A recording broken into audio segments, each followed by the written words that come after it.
तुलसी विवाह की कथा। देवउठनी एकादशी के दिन तुलसी विवाह किया जाता है। मानता है कि जो व्यक्ति भी इस दिन अपने घर में तुलसी विवाह करता है उसे इस लोक और परलोक में यश की प्राप्ति होती है। साथ ही उस व्यक्ति पर भगवान विष्णु की विशेष कृपा भी बनी रहती है। देवउठनी एकादशी के दिन तुलसी विवाह की इस कथा का पाठ करने से पुण्य की प्राप्ति होती है। भगवान शिव ने एक बार अपने तेज समुद्र में फेंक दिया था, जिससे महातेजस्वी बालक का जन्म हुआ। इस बालक का नाम जालंधर था। जालंधर आगे चलकर एक पराक्रमी दैत्य राजा बना। जालंधर बहुत ही राक्षस प्रवृत्ति का था। जालंधर का विवाह दैत्यराज कालनेमी की कन्या वृंदा से हुआ। एक बार जालंधर ने माता लक्ष्मी का प्राप्त करने की इच्छा से उसने युद्ध किया, लेकिन समुद्र से भी उत्पन्न होने के कारण माता लक्ष्मी ने जालंधर को अपने भाई के रूप में स्वीकार कर लिया।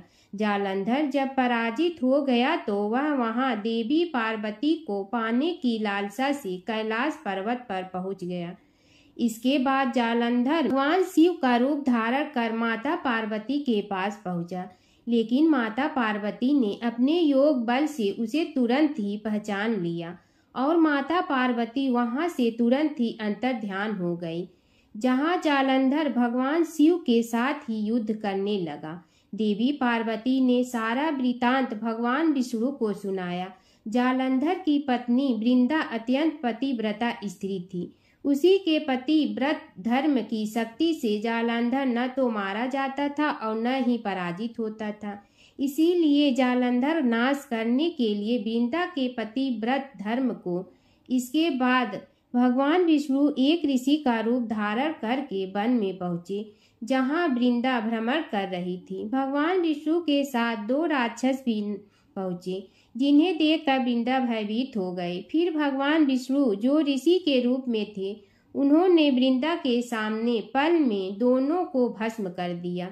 इसके बाद ऋषि से वृंदा ने कैलाश पर्वत पर महादेव के साथ युद्ध कर रहे अपने पति जालंधर के बारे में पूछा। ऋषि ने अपने माया जाल से दो वानर प्रकट किए। एक वानर के हाथ में जालंधर का सिर था तथा दूसरे के हाथ में धड़। अपने पति की यह दशा देखकर वृंदा मूर्छित होकर गिर पड़ी।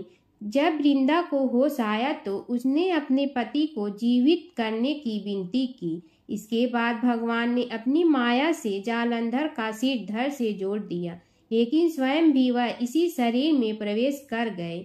वृंदा इसके बारे में नहीं जानती थी कि उसके पति के शरीर में कोई और प्रवेश कर गया। जालंधर बने भगवान के साथ वृंदा प्रतिव्रता का व्यवहार करने लगी, जिससे उसका सतीत्व भंग हो गया।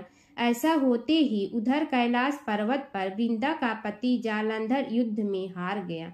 जब वृंदा को पता चला तो उसने क्रोध में आकर भगवान विष्णु को हृदयहीन शिला होने का श्राप दे दिया। अपने भक्त के श्राप को भगवान विष्णु ने स्वीकार किया और शालिग्राम पत्थर बन गए। सृष्टि के पालनकर्ता के पत्थर बन जाने से ब्रह्मांड में असंतुलन की स्थिति हो गई। यह देखकर सभी देवी देवता ने वृंदा से प्रार्थना की वह भगवान विष्णु को श्राप मुक्त कर दे। वृंदा ने भगवान विष्णु को श्राप से मुक्त तो कर दिया, लेकिन स्वयं आत्मदाह कर लिया। जहाँ वृंदा भस्म हुई वहाँ तुलसी का पौधा उगा। भगवान विष्णु ने वृंदा से कहा, हे वृंदा, तुम अपने सतीत्व के कारण मुझे लक्ष्मी से भी अधिक प्रिय हो गई हो। अब तुम तुलसी के रूप में सदा मेरे साथ रहोगी। तब से हर साल कार्तिक महीने की देवउठनी एकादशी का दिन तुलसी विवाह के रूप में मनाया जाता है। भगवान विष्णु ने वरदान दिया कि जो मनुष्य भी मेरे शालिग्राम रूप के साथ तुलसी का विवाह करेगा उसे इस लोक और परलोक में विपुल यश प्राप्त होगा। इसके अलावा तुलसी को वरदान प्राप्त है कि जिस घर में तुलसी रहेगी वहां यम के दूत भी असमय नहीं आ सकते। मृत्यु के समय जिसके प्राण मंजरी रहित तुलसी और गंगा जल मुख में रखकर निकल जाते हैं, वह पापों से मुक्त होकर वैकुंठ धाम को प्राप्त होता है। जो मनुष्य तुलसी व आंवलों की छाया में अपने पितरों का श्राद्ध करता है उसके पितर मोक्ष को प्राप्त हो जाते हैं। श्री हरि की भक्त वृंदा का जन्म राक्षस कुल में हुआ था। उनका विवाह दानव राज जालंधर से हुआ। एक बार देवताओं दानवों में युद्ध हुआ। जब जालंधर युद्ध पर जाने लगे तो वृंदा ने उसकी जीत के लिए अनुष्ठान किया। व्रत के प्रभाव से देवता जालंधर को न जीत सके और विष्णु जी के पास गए। वह अपनी भक्त वृंदा से छल को राजी नहीं हुए। देवताओं के दबाव में भगवान ने जालंधर को रूप धर वृंदा के महल में पहुंचे। वृंदा का ही संकल्प टूटा। देवताओं ने जालंधर को मार दिया। वास्तविकता जान वृंदा ने भगवान को श्राप दिया। इससे वह पत्थर के हो गए। देवता हाहाकार करने लगे। तब वृंदा ने भगवान को पहले जैसा कर सती हो गई। उनकी राख से एक पौधा निकला। तब भगवान विष्णु ने उसे तुलसी नाम दिया। इसके बाद तुलसी और शालिग्राम प्रबोधिनी एकादशी पर विवाह की परंपरा शुरू हुई। तुलसी विवाह और भीष्म पंचक व्रत की विधि एवं महिमा। ब्रह्मा जी कहते हैं कार्तिक शुक्ल नवमी को द्वापर युग का प्रारंभ हुआ है।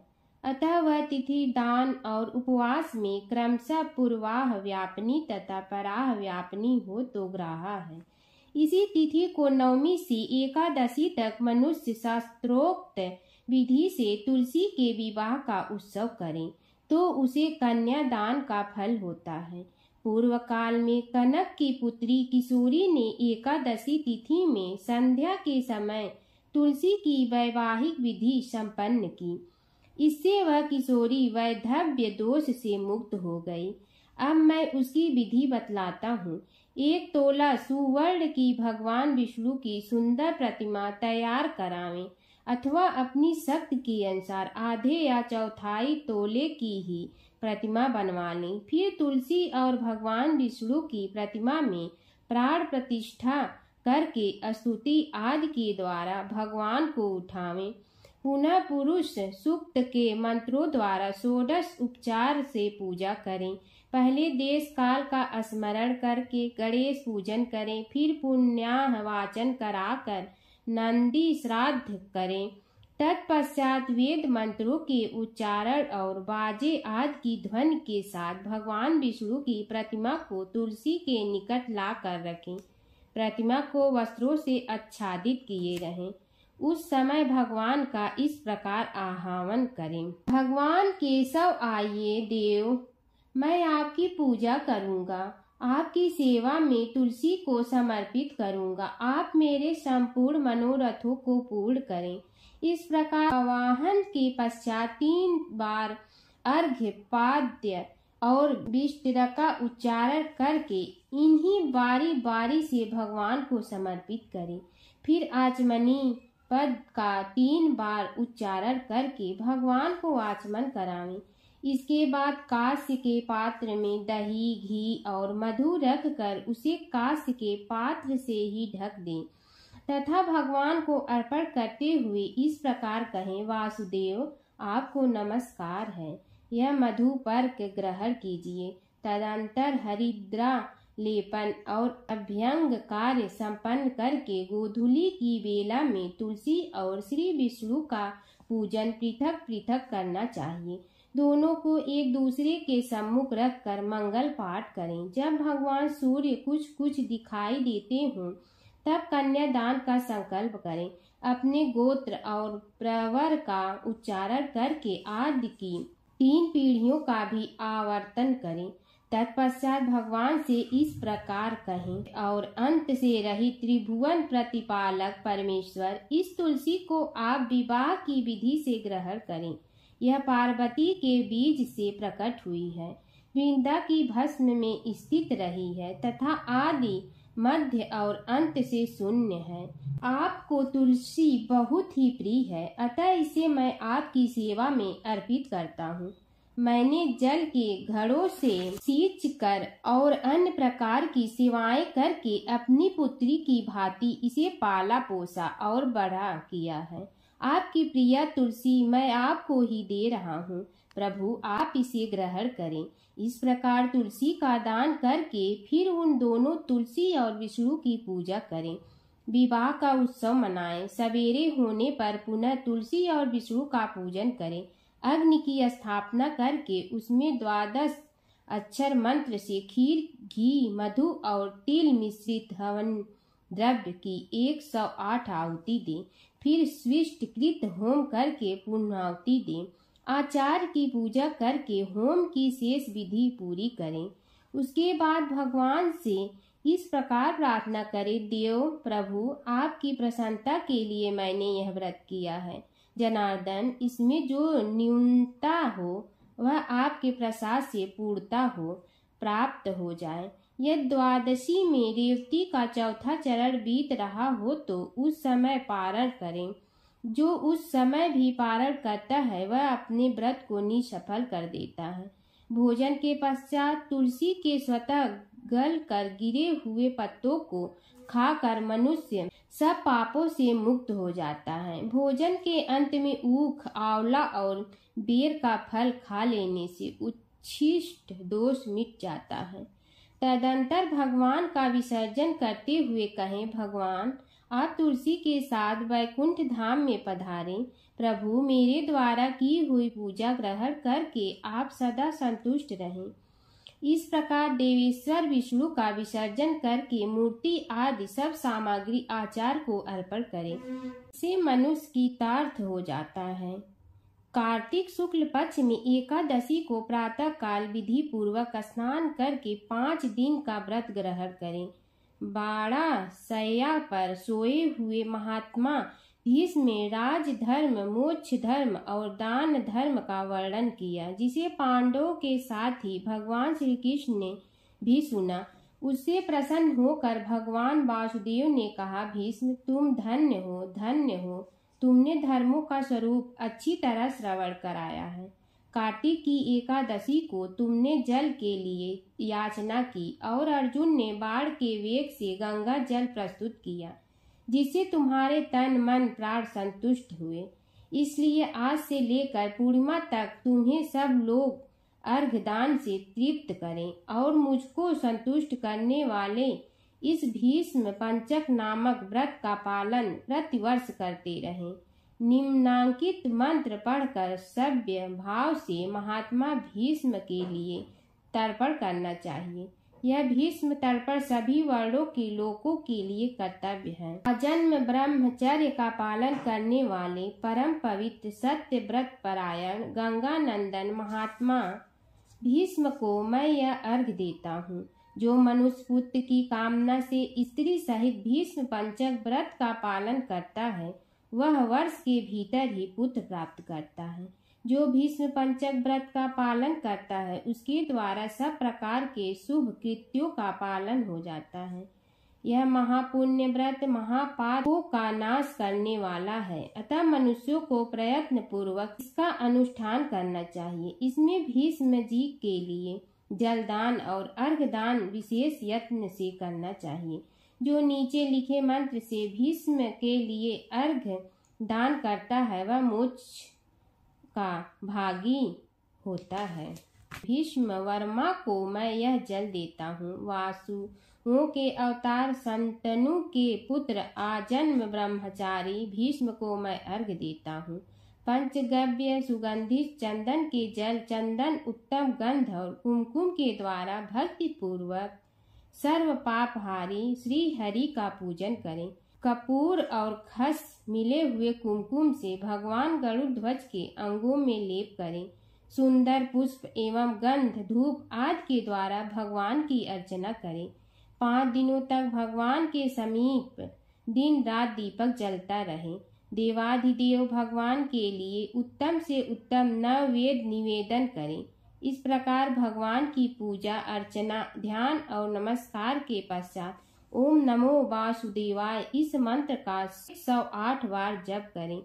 फिर घी मिलाए हुए तिल चावल और जौ आदि के द्वारा स्वाहा विशिष्ट षडाक्षर ओम रामाय नमः मंत्र से आहुति दें। इसके बाद स्वयं संध्या करके भगवान विष्णु को प्रणाम करें तथा पूर्ववत मंत्र जप कर धरती पर ही शयन करें। भक्ति पूर्वक भगवान में ही मन को लगावें। व्रत के समय बुद्धिमान पुरुष ब्रह्मचर्य का पालन करते हुए पाप पुण्य विचार तथा पाप के कारण शाकाहार तथा मुनियों के अन्न से निर्वाह करते हुए सदा भगवान विष्णु के पूजन में तत्पर रहें। रात में पंचगव्य लेकर भोजन करें। इस प्रकार भली भांति व्रत को समाप्त करें। ऐसा करने से मनुष्य शास्त्रोक्त फल को पाता है। स्त्रियों को अपने पति की आज्ञा लेकर पुण्य की वृद्धि करनी चाहिए। विधवाओं को भी मोक्ष सुख की वृद्धि के लिए व्रत का अनुष्ठान करना चाहिए। पहले अयोध्यापुरी में कोई अतिथि नाम के राजा हो गए हैं।